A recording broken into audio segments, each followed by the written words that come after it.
बार जो विश्वासी लोगों के साथ से संगति धीमा कर दिया। जब समस्या आए तो चुपके चुपके मीटिंग में आना। बाइबल क्या कहती? डरपोके तुम स्वर्ग के राज्य में नहीं जा सकते।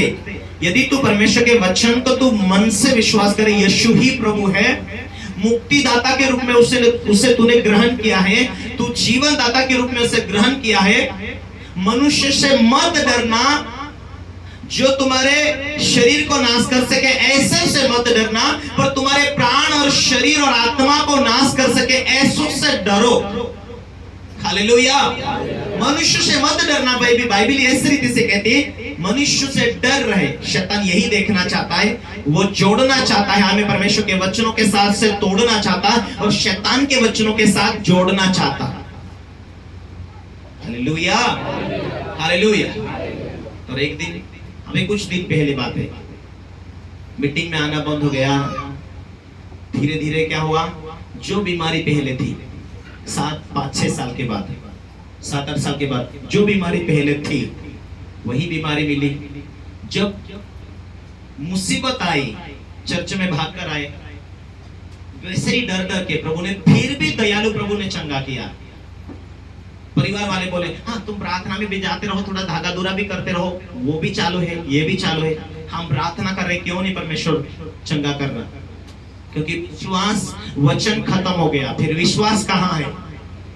प्रभु भी चंगा करेगा, डॉक्टर के पास भी है, डॉक्टर के पास जाना चाहिए, ठीक है, अच्छी बात है, वो परमेश्वर की ओर से डॉक्टर के पास ठीक है जाना चाहिए, लेकिन शैतानी शक्तियों उससे भी प्राप्त कर रहे, बड़वे भूपे पास भी जा रहे, प्रार्थना भी करवा रहे, कुछ असर नहीं हुआ।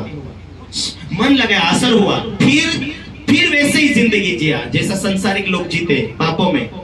कुछ दिन पहले मर गई, जवान स्त्री थी, परमेश्वर ने चंगा नहीं किया था पहले, फ्री किया था, लेकिन अभी क्या हो गया? डर समा गया, संसार के साथ मिलना जुलना चलता है,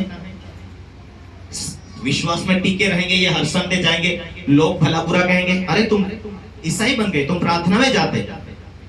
हम धर्म परिवर्तन नहीं किया, हमने जीवन बदला है कि हम वैश्य में थे, पापों में थे, बुराई में थे, अब हम पवित्रता में हैं। हमारी जात बदली नहीं, भाषा बदली नहीं, हम जो थे हैं, पर आज हमने जीवन प्रभु के साथ जॉइन किया है। हम उसके नियम, उसकी आज्ञा, उसकी पवित्रता के साथ जीना चाहते हैं। जहां ताकत मिली है, जहां जीवन मिला है, उसकी सामर्थ्य से जुड़ रहे, हम उसी चर्च में जाएंगे। हम खुल के जीना चाहिए।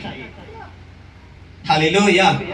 मनुष्य सारे जगत को हासिल कर ले, इज्जत, ज्ञान, बुद्धि, परंतु उसकी आत्मा नरक में चले जाए तो उसे क्या प्राप्त होगा?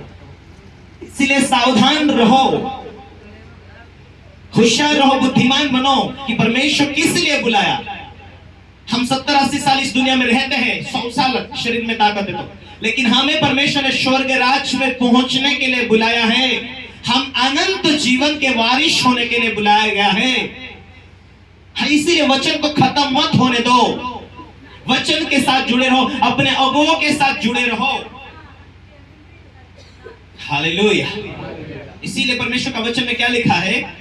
जो कोई राज्य का वचन सुनकर नहीं समझता, उसके मन में जो कुछ बोया गया था उसे वो दुष्ट आकर छीन ले जाता है। यह वही है जो मार्ग के किनारे बोया गया, और जो पथरीली भूमि पर बोया गया, यह वह है जो वचन सुनकर तुरंत आनंद के साथ मान तो लेते हैं, परंतु अपने में जड़ न रखने के कारण वह थोड़े दिन का है।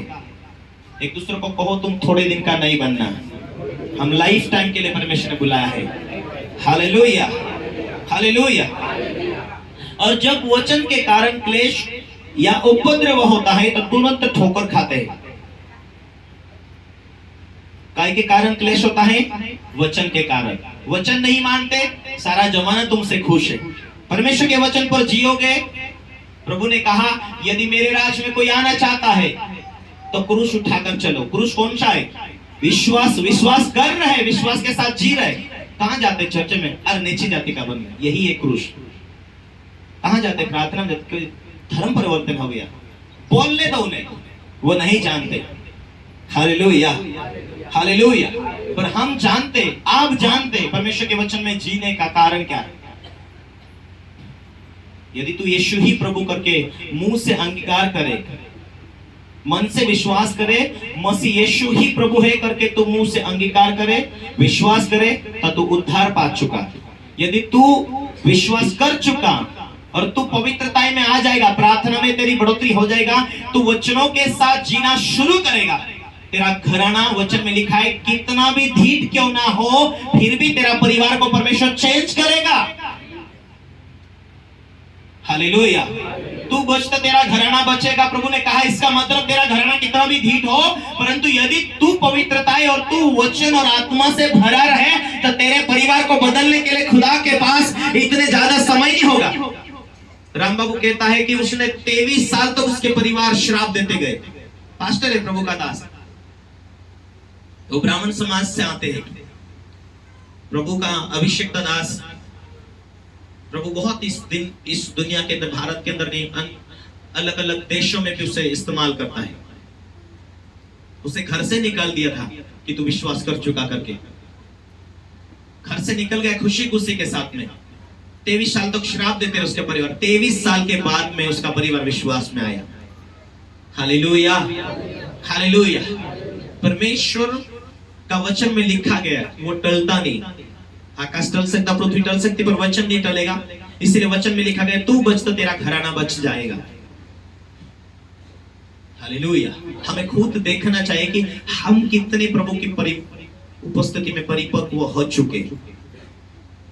Hallelujah, hallelujah. इसीलिए वचन प्रचार करते रहो, लेकिन खुद के जीवन में अभिषेक और पवित्र आत्मा की उपस्थिति में भरते और बढ़ते जाओ। देरी नहीं लगेगी, समय लगेगा, लेकिन परमेश्वर बदलेगा। उनके हृदय को, जीवन को परमेश्वर बदलेगा। मेरा पति नहीं बदल रहा, मेरे बच्चे नहीं बदल रहे, आपको रोने की जरूरत नहीं। आपको प्रभु में अधिक अधिक मजबूत और परिपक्व होने की आवश्यकता है। हालेलुया।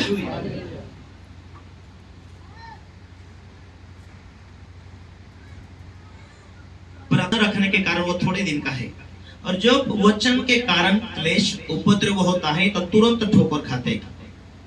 हालेलुया। वचन पर जीने के लिए तैयारी करते हैं, शैतान प्रेशर डालता है वचन तोड़वाने के लिए। निर्णय किया वचन पर जीने के लिए, हालेलुया। लेकिन आप परमेश्वर के वचन के प्रमाण जीना, कुछ भी हो जाए। मैं आज के बाद वैसा ही बीमारी में मरी रहा था, प्रभु ने बचाया, मैं जीवन में प्रभु के राज्य में हूं। आज के बाद वचन को ही पूरा करूंगा। वचन परमेश्वर है, जैसा तुम पूरा करते परमेश्वर की उपस्थिति के द्वारा परमेश्वर तुम्हें भरता जाता, परमेश्वर आपको बढ़ाता जाता, और एक दिन आप फल लाने वाले बनते। हालेलुया। फल लाने वाले बनते, खुद तो सुरक्षा में होते, खुद तो आशीषित होते, फिर आपके द्वारा जो वचन बोया जाता, वचन प्रचार किया जाता, आप किसी के लिए प्रार्थना करते, वो लोग आपकी सुनते। हो यार, इसके जीवन में परमेश्वर ने जो बोल रहा है वचन के द्वारा बोल रहा है, ये शास्त्र में लिखा है, इसके साथ परमेश्वर है। हालेलुया। क्यों नहीं सुनेंगे? परमेश्वर काम करना शुरू करेगा तो। जब आपके हाथों से परमेश्वर ने कहा विश्वास करने वालों में ये चिन्ह होगा। कौन सा चिन्ह? मेरे नाम से दुष्ट आत्मा को निकालेंगे, मेरे नाम से बीमार के ऊपर हाथ रखे हुए चंगे हो जाएंगे। आपके हाथों से काम हो गया। आप पास्टर तो नहीं बन चुके, आप दास दासी तो नहीं बन चुके, पर परमेश्वर ने ये तुम्हें सौंपा है। जब तक यीशु ना आए तुम प्रभु भोज विधि को लेते, तब तक तुम प्रचार करते रहो, तुम प्रार्थना करते रहो जैसा तुम्हें समय मिला। हालेलुया। हमारा घर कोई प्रभु का दास दासी नहीं बन चुका था, लेकिन हमारा परिवार जो था, मेरे पिताजी उस टाइम में 1993 में मेरी जो बड़ी सिस्टर थी, पैरालाइज का बीमारी था, प्रभु ने चंगा कर दिया उसे मीटिंग में ले जाने के बाद। स्वर्ग नर्क के बारे में मेरे परिवार को मालूम नहीं था, विश्वास का आत्मिक जीवन कैसा जीना, बपतिस्मा क्या है वो मालूम नहीं था। मेरे पिताजी बीड़ी पीते थे, फिर भी प्रार्थना कर, बिच्छू क्या, जे है सांप क्या, लकवे क्या, ऐसे बड़ी बड़ी बीमारी के लोग प्रभु ने चंगा किया। जबकि मेरे पिताजी बीड़ी पीते थे, उनको आत्मिक दुनिया का गहरा नॉलेज नहीं था, फिर भी प्रभु ने चंगा किया था। बहुत से काम हुए, लेकिन अपने काम धाम में रहते थे, संडे के दिन मिलकर प्रार्थना करते थे, फिर काम में लग जाते थे। प्रभु ने उनके हाथों से काम किया। विश्वास करने वालों में ये चिन्ह जरूर है। होने लगे चिन्ह तो चलो ठीक है, अब तो अपने पास भेंट दान दशवांश आने दो, अब तो अपने ही अगुआ बन गए, अब तो आप ही पास्टर बन गए। वचन से भटक जाता वो, अपने आत्मिक गुरु के साथ खड़ा नहीं रह पाता वो। मन में थोड़ा कुछ काम होने लगा तो अंदर के अंदर घमंड आने लगती है। और बाइबल ये कहती है कि परमेश्वर घमंडियों का सामना करता है। प्रभु को कभी पूछते नहीं, प्रभु तेरी क्या इच्छा है, तेरी क्या योजना है मेरे लिए क्या बुलाहट है, मुझे किस काम के लिए बुलाया। जब तक परमेश्वर का दास, वो भी खरा दास, वो भी आत्मिक, वो भी परमेश्वर से बात करता हो, उसकी आवाज को सुनता, वो सही सलाह आपको दे सकता है। जो परमेश्वर की सुनता है, परमेश्वर की सुनकर चलता है ना, वही लोग आपके जीवनों में आपको सही दिशा में ले जा सकते हैं। हालेलुया।